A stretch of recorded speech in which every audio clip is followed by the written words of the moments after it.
In this video, let's answer another board of question under the area of criminology. At ang tanong, the neoclassical theory believes that children and lunatics should not be regarded as criminals and punished because of what?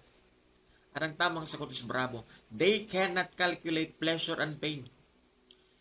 Ang neoclassical school naniniwala na ang mga bata, ang mga may problema sa pag-iisip, lunatic person, hindi siya dapat ituring as criminal. Hindi rin siya dapat ikulong.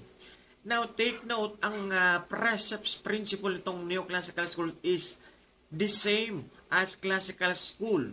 Okay? Ang prinsipyo kasi ng classical school ay ang tao is rational thinker, nag-iisip. Ang tao is may freedom, free to choose. Okay? Ang tao is may free will. Okay? At hindi kumontra bagkos agree ang neoclassical school nitong mga prinsipyo ng classical school. Okay? So, maliwanag yun. Okay. Meron lang silang exceptions. Okay? Ang sabi ng neoclassical schools, huwag mong lahatin. Okay? Hindi mo dapat isama ang children. Hindi mo dapat isama ang lunatic. Dahil yung mga yan, dalawang grupo na yan, ay hindi nakakalculate ng pleasure and pain. It doesn't even know what is right and wrong. And take note, itong neoclassical